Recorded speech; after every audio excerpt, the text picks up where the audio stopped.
you've just bought a brand new Sea-Doo Spark, you're itching to get out on it, but you have to be disciplined and do the bit that everyone forgets, and that's brake the ski correctly. But there's lots of misconceptions, so today I'm hopefully going to debunk a lot of that and show you the do's and don'ts of breaking in your new Sea-Doo Spark. So hit the subscribe button and let's get into the video.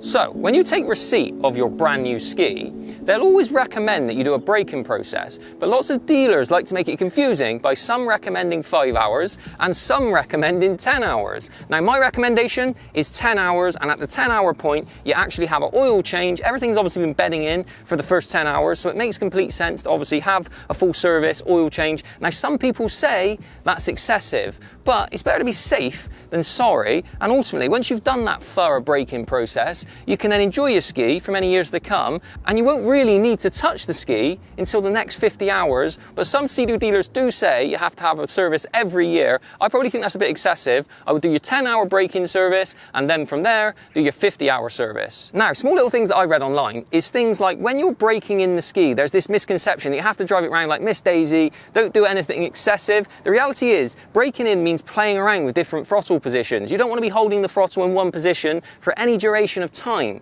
You want to play around with the throttle.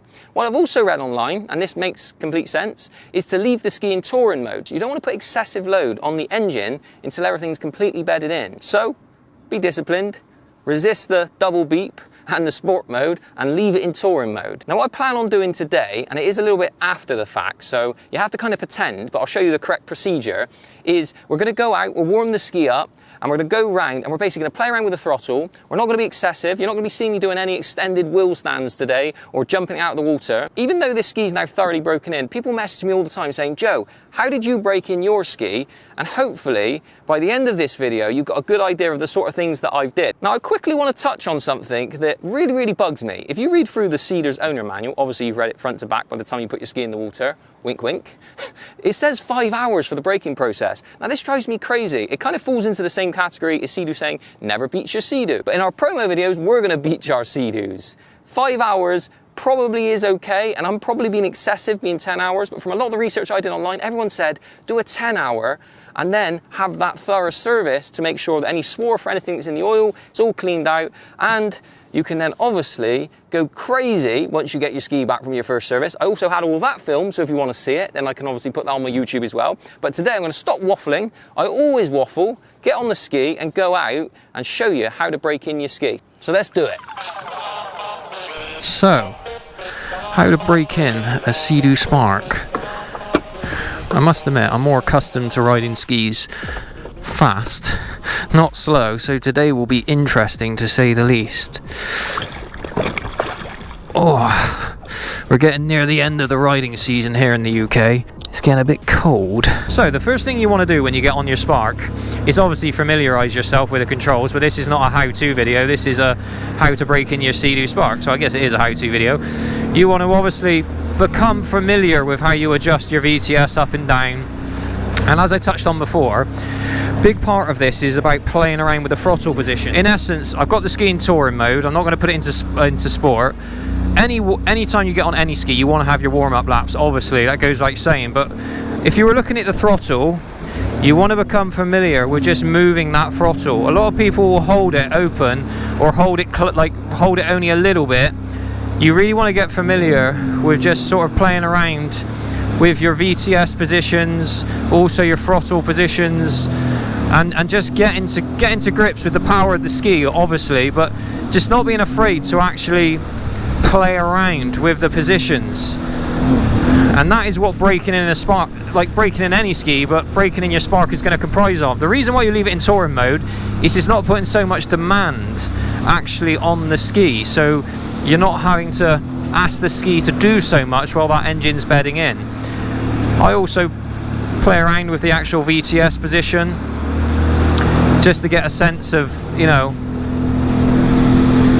where the power is being delivered at which point. So online there's a lot of scaremongering, right, around you know, do's and don'ts. But one of the biggest things that I always sort of think is use your intuition. I mean, with a lot of this stuff, if you're being sensible and you're being smart and you're not immediately going to do wheel stands, you're not going to do anything detrimentally bad, guys. Honestly, you're not. I've seen guys absolutely rinse these skis straight from the factory. Now, obviously, I wouldn't recommend doing that, but you're not going to break the ski even if you do. But you just want to play around with those positions with the throttle the whole time. And obviously, once you've done one lap, you can then be a bit more experimental with the actual throttle, which is always tricky in those first initial laps, because when you're warming a ski up, you really don't want to go very, very high with your RPM. Now, a real easy way to stay on top of your RPM is to put it in, obviously this button here you can flick through. That will allow you to obviously see how much power. I mean, the general rule that I used, and it's quite a good hack, is if you put your middle finger in between the throttle, that sort of stops you, restricts you from just pulling that throttle all the way in all the time, and it's kind of like a good safety blanket. And I'm now just starting to play around with that throttle, but importantly, at no point am I holding the throttle completely open. I'm just blipping it in and out, and then I'm coming back down to a slower RPM. And obviously in a braking procedure, there is that boring RPM as well, you know, so at the lower speeds, and then just playing around with that initial bit of pickup. I was actually reading an article on Watercraft Journal which was saying to get good pickup and longevity in skis, you want to practice that initial out of the hole feeling. You know, you want to actually practice letting your ski come to idle and then just giving it a little blip. It's just be disciplined with going through the whole rev range of the engine. Now, occasionally there you're hearing me just really blip out the throttle, and that's going to really help you just make sure that you're not leaving anything at the top end. You want to bed in the whole spectrum. Now, threading in a Sea-Doo Spark, breaking in, bedding in, whatever you want to call it, doesn't mean that you can flick and play, but just be disciplined with how you're doing it, guys. Don't be excessive. Once a Sea-Doo Spark's broken in, you will find that you will be doing more time, if it was a gym workout, time under tension, you know, actually wheel stands where the engine is on a constant load all the time. But in these scenarios, I'm just looking to just blip that throttle. And like I said, you can go to 5 hours, but my recommendation, guys, is 1,000,000%. Do the 10 hours, have the service, have the oil change, and you know, you're not going to regret that.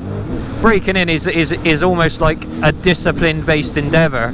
A lot of people actually pay dealerships that have lakes, on-site lakes, to actually break in their ski for them, but I kind of feel that's rite of passage. You should be breaking in your own ski, you know, earn that full power unlock. Now, the sport to touring mode discussion, some people say that you don't need to worry, you can go into sport mode. I tend to disagree with that.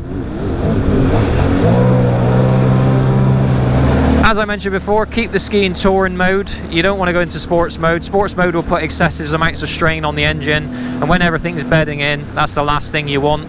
Sports mode should be restricted for when obviously the ski's broken and you start doing crazy aggressive tail stands. You want to actually make sure that you have open and close that throttle so that your ski knows when it's go time.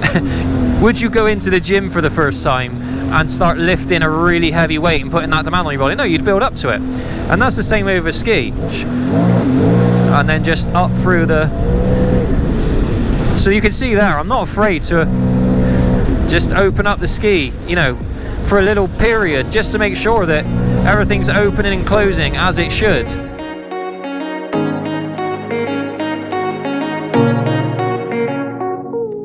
So that's the break-in done in 5 minutes. Wishful thinking. That took me the best part of a year to do it properly and thoroughly. In reality, 10 hours doing it correctly with the correct throttle positions, it does take a little while. Now, some people are naughty and they pay their dealer to break it in. I think my dad behind the camera is guilty of that many years ago. He paid someone to break his ski in. That's the luxurious way of breaking your ski in. But all jokes aside, guys, do the 10-hour break-in, have the 10-hour service, have the oil changed. You then won't be messing around with it for 50 hours as long as you don't do anything stupid, like suck a stone up into your wear ring. And there's not a lot more to say, other than if you have any questions, put them in the comments and I'll try and get back to you in regards to what I did specifically with certain break-in procedures. But this Spark is now fully broken. You're going to see lots more videos of me doing crazy wave jumping and blitzing it round, and lots more content to come comparing it against old skis. Guys, hit the subscribe button, and as always, share the video around, show it some love, and let's keep the classics alive, albeit a new classic.